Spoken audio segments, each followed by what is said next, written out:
افسوسناک واقعہ سر. اس تمام صورتحال میں صحافتی جو لوگ ہیں جو صحافت سے وابستہ ہیں ان کا کیا کردار ہے، خاص طور پہ چینلز کے حوالے سے جو انہوں نے ذکر بھی کیا ہے؟ کیا دیکھیے جتنا بھی دکھ کیا جائے وہ کم ہے.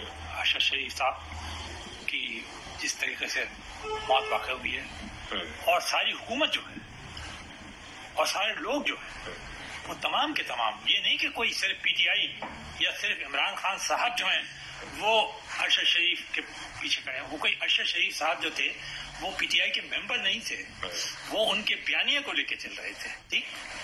اب آپ نے ایک جنرل بات کی ہے کہ صحافی ہونے کے حوالے سے خاص طور پہ جیسے چینل کی بھی آپ کا اپنا پوائنٹ آف ویو ہو سکتا ہے، ٹھیک ہے نا. میں نے ایک طالب علم ہوں آپ صحافت کا.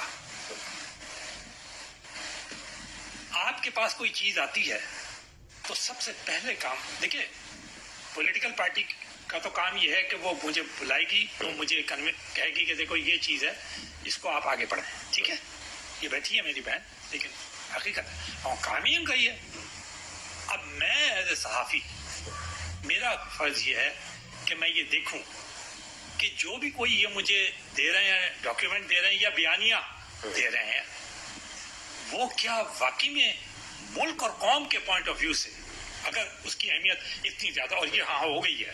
یہاں والا کیس جو تھا وہ یہاں ہوئی ہے، وہ سائفر کا جو کیس تھا اس نے انٹرنیشنل اہمیت اختیار کی. اس سے پاکستان امریکہ کے ریلیشنز تھی نہیں، پاکستان ویسٹ کے ریلیشنز کو بہت غیر معمولی، کیونکہ میں انٹرنیشنل افیئرس کا اسٹوڈنٹ ہوں، اس کے اندر لکھتا ہوں مستقل. تو میں آپ کو بتاؤں کہ وہ اس کے ریپرکشن بڑے غیر معمولی ہوتے ہیں. اور یہ ڈیمیج کنٹرول کرنا یہ فارن منسٹر جانتی ہوں گی اور ربانی کھر صاحبہ جانتی ہوں گی کہ کن مشکلات کا سامنا کرنا پڑا انہیں اس ڈیمیج کنٹرول کو. آپ کہہ رہے ہیں کھڑے ہو کر مستقل اچھی، اور اگر آپ کو کوئی شکایت ہے بھی، آپ کے پاس حکومت تھی، آپ جو طریقہ کار ہے سفارتی وہی اختیار کریں گے نا کہ آپ کیا کریں گے، اور اس سے زیادہ اور کیا کریں گے. سفارتی طریقہ اختیار. آپ دیکھیے یوکرین کی جنگ ہو رہی ہے، امریکہ سے زیادہ روس سے زیادہ تو امریکہ کا کوئی دشمن نہیں ہے.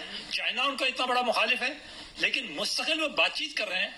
یہ تو نہیں کر رہے کہ وہ کھڑے ہو کے مستقل وہاں کوئی جلسے کر رہے ہیں اور وہاں پر وہ کے حوالے سے بات. تو صحافی کا کام بھی یہ ہے کہ جب وہ ڈاکیومنٹ آپ کے سامنے آتا ہے، وہ بیانیہ آپ کے سامنے آتا ہے، ایک تو ملک اور قوم کے تناظر میں آپ اسے جانچیں. ٹھیک ہے نا، یہ بھی آپ کی ذمہ داری ہے. گرے ایریا آپ کو پتا ہوتے ہیں، کوڈ آف ایتھکس ہوتا ہے آپ کا صحافی کا. سیکنڈلی آپ کو یہ اسے ویریفائی کرنا ہوتا ہے اس ڈاکیومنٹ کو. آپ یہ نہیں کہہ سکتے، نہیں تو پھر دوسرے وہ کراس کر جاتا ہے، پھر وہ انویسٹیگیٹو رپورٹنگ نہیں ہوتی، وہ کوئی آپ انکشافات نہیں کر رہے ہوتے. وہ پھر ایک بیانیہ ہے، ایک سیاسی جماعت کا بیانیہ ہے جس کو آپ آگے بڑھا رہے ہیں، وہ کوئی بھی ہو، وہ چاہے پیپلز پارٹی کا بیانیہ بڑھا رہا ہو یا وہ نون لیگ کا بڑھا رہا ہو یا پی ڈی ایم کا بڑھا رہا ہو. سر ابھی اس میں ایک اور چیز بھی آئی تھی کہ انہوں نے سلمان اقبال صاحب کا بھی ذکر کیا کہ سر مائک جو ہے یا قلم جو ہے یہ تو ایک امانت ہوتی ہے جو اللہ رب العزت کی طرف سے دی گئی ہوتی ہے صحافی کو، اس کو ایمانداری سے ہی ادا کرنا ہوتا ہے. سر یہاں پر ایسے بیانیوں کو پروان چڑھانے کی بات کی گئی کہ ایک سیاسی جماعت کا بیانیہ ہی خالی لے کر چلتے رہے. سر اس میں نیوٹرل ہونا کتنا ضروری تھا کہ اس طرح کے جو معاملات ہیں ملک میں انتشار نہ کریں؟ اس میں جو سب سے اہم بات تھی، ہم ایک دفعہ اس چیز کو سفر کر چکے ہیں بڑی بری طرح سے. پاکستان 23 سال بعد 2 ٹکڑے ہو چکا ہے. ہم نے اٹھا کر اس پاکستان کے ایک ایک آدمی کو، ان کی جماعت کو، ہر چیز کو یہ کہنا شروع کر دیا تھا کہ وہ غدار ہیں. اور اس کے نتائج پھر آپ نے دیکھا، غدار تو رہ گیا ایک طرف، وہ ملکی 2 لفظ ہو گیا، کو نقصان پہنچا. یہ جو بیانیہ ہے نا یہ غداری کا، یہ چھوڑ دینا چاہیے. ساری سیاسی جماعتیں کہہ رہی ہیں، مان رہی ہیں کہ یہ غلطیاں ان سے ہوئی ہیں، اور اگر کسی کو کسی نے غدار کہا تھا اب وہ سب کہہ رہے ہیں کہ غلط ہے. اور آج فوج نے بھی کہا کہ ہم سے غلطی ہو سکتی ہے، لیکن ہم غدار کیسے ہو سکتے ہیں. بالکل سر، یہ کہنا، یہ غدار کا لفظ. اچھا پھر یہ میر جعفر، میر صادق اور یہ سارے